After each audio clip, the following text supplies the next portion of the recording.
रामायण की कहानियों को जानने वाला हर कोई अपने भगवान श्री राम जी की सेवा के लिए की गई हनुमान जी की लीला को कोई नहीं भूल सकता।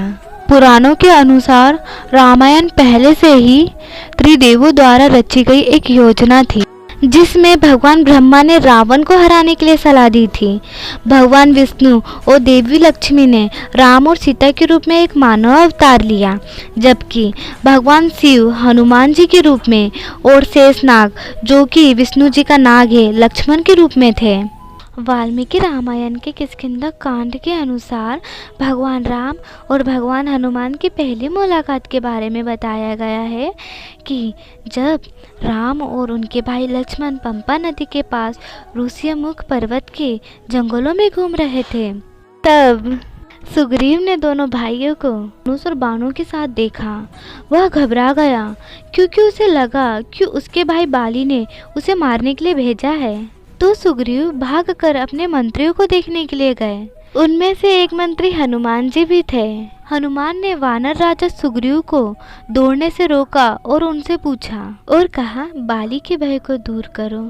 इस पर आतंक फैलाने वाली कोई बात नहीं है। मुझे उस क्रूर बाली का कोई चिन्ह दिखाई नहीं देता है जिसने तुम्हें भय से भर दिया हो। वह चालाक प्राणी है जिससे तुम डरते हो। तुम्हारा दुष्ट बड़ा भाई यह नहीं है। हे मित्र, मुझे तुम्हारी आशंका का कोई कारण नहीं दिखता है। आपका स्वभाव खुद को मूर्ख कर रहा है, क्योंकि मन की व्याकुलता का रास्ता देकर आप स्पष्ट रूप से देख नहीं पा रहे हो।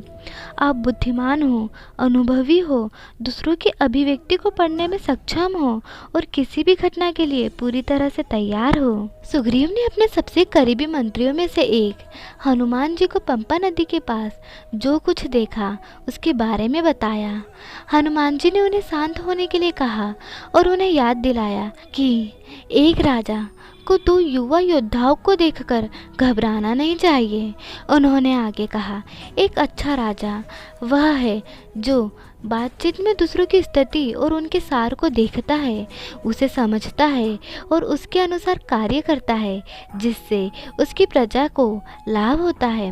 बाली और उसके सैनिक ना तो इस पर्वत के पास जा सकते हैं और ना ही जंगलों में। यदि वहाँ ऐसा करने का प्रयास भी करते हैं तो भी वह एक श्राप के कारण मर जाएंगे। इसलिए ये योद्धा बाली के दूत नहीं है।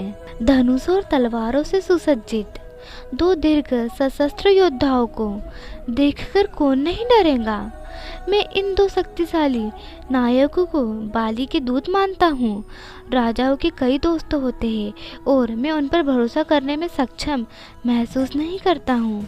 जो लोग सतर्क रहते हैं वे हमेशा अति आत्मविश्वास वाले लोगों में कमजोर स्थान पाते हैं। बाली हर तरह से चालाक है। जाओ एक सन्यासी की आड़ में और इन दो अजनबियों के इरादों का पता लगाओ।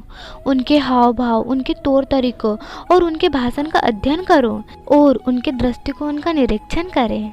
मेरे नाम से उन दो धनुर्धारियों से पूछताछ करो कि वे इस जंगल में किस कारण से आए हैं। पता करें कि उनका उद्देश्य क्या है। तब सुग्रीव ने उत्तर दिया, इन दोनों योद्धाओं को कोई भय नहीं है और वे आत्मविश्वास से भरे हुए हैं। वे सशस्त्र हैं और बहुत ही ईश्वरीय दिखते हैं। आपको लगता है कि वे बाली के सैनिक नहीं हैं, पर मुझे लगता है कि वे बाली के सैनिक हैं।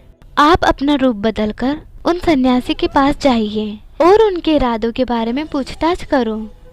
उनकी बातचीत का विश्लेषण करें और तय करें कि वे दोस्त हैं या दुश्मन। जब आप बातचीत कर रहे हो तो सुनिश्चित करें कि वे हमारे दुश्मन हैं या हमारे साथ दोस्ती करने के इच्छुक है। अगर वह दोस्ती करने के इच्छुक है तो उन्हें यहाँ ला सकते हो। तब हनुमान जी एक सन्यासी के रूप में प्रकट हुए और उन दो भाइयों राम और लक्ष्मण के पास पहुँचे। उन्होंने शालीनता से कहा, आप राजा और तपस्वी जैसे दिखते हो, लेकिन आपके पास तलवार, धनुष और तीर क्यों है? इस जंगल के जानवर आपकी मौजूदगी में डरे हुए हैं। आपकी आंखें कमल की पंखुड़ियों की तरह दिखती है और आपकी छाती चौड़ी है। आप कई लड़ाई में अपराजय लगते हो और कई लोगों के जीवन के तारनहार की तरह दिखते हो, लेकिन तुम तुम इंसानों के भेष में देवता मालूम पड़ते हो।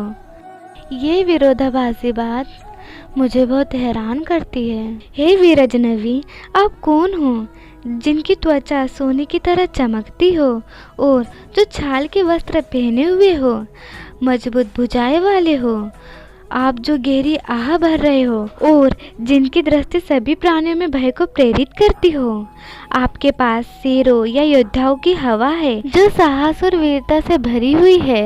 उन्होंने आगे कहा, मैं हनुमान हूँ, सुग्रीव का मंत्री हूँ। उन्हें किष्किंधा के राजा उनके बड़े भाई बाली ने भगा दिया था। सुग्रीव एक धर्मी व्यक्ति है और आपकी मित्रता की तलाश में है।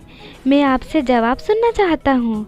राम को देखते ही हनुमान ने अपना संन्यास रूप त्याग दिया और अपना मूल रूप धारण कर लिया। हनुमान की बात सुनकर राम ने लक्ष्मण से कहा, लक्ष्मण, क्या आपने देखा कि हनुमान ने कैसे बात की? जिस राजा के पास उनके जैसा मंत्री हो उसके लिए कुछ भी असंभव नहीं है। हनुमान की बात सुनकर कोई भी शत्रु उसे मारने नहीं आएगा। वह राजा बहुत भाग्यशाली होगा जिसके पास हनुमान जैसा मंत्री हो। हनुमान के शब्द का विश्लेषण करने से ऐसा लगता है कि उन्हें ऋग्वेद, यजुर्वेद, सामवेद, व्याकरण और उपनिषदों के सार को स्वयं के साथ अच्छी तरह से स्वीकार किया गया है। उस ज्ञान के बिना कोई इस तरह की बात नहीं कर सकता है। उन्होंने एक ही स्वर में अपने शब्दों को शुरू किया, जारी रखा और पूरा किया। वह विशेष रूप से जानता है कि प्रत्येक शब्दांश का उच्चारण कैसे किया जाता है। सुग्रीव हनुमान को अपने मंत्री के रूप में पाकर बहुत भाग्यशाली है।